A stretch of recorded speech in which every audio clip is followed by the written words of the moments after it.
মোদিজি সংসদে আইন পাস করে 3 তালাক প্রথা বাতিল করার জন্য দেশের যশস্বী প্রধানমন্ত্রী নরেন্দ্র মোদিজিকে আমরা দক্ষিণ জেলা সংখ্যালঘু মোর্চার পক্ষ থেকে জানাই শুকরিয়া। পবিত্র মক্কার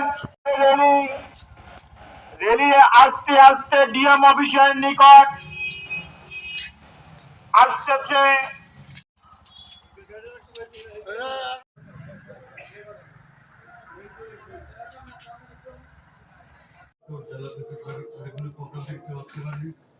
সবাই সহযোগিতা আজকের প্রোগ্রাম যাই সেটে হয়েছে সবাই পরিশ্রমের মাধ্যমে সফল হয়েছে।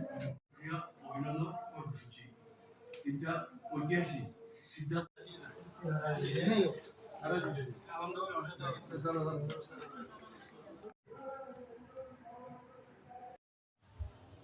বর্তমান ভারতবর্ষে যিনি প্রধানমন্ত্রী উনি শুধু ভারতবর্ষের গর্ব নয়, সারা পৃথিবীর গর্ব। এবং আগামী লোকসভা নির্বাচনের আমাদের প্রাক প্রস্তুতি চলছে। আমাদের সংখ্যালঘু মোর্চার তরফ থেকে আমরা আজ থেকে 6 মাস আগে সাংগঠনিকভাবে বুথসভা, উঠানসভা, গৌরসভা, রাজ্য এবং মণ্ডল স্তরে বিভিন্ন স্তরে আমাদের সাংগঠনিক ক্রিয়াকর্ম চলছে। সেই কারণে আজকে আমাদের কর্মসূচি কিছুক্ষণের মধ্যে আমরা আস্তে আস্তে ডিএম অফিসের দিকে ধাবিত হব।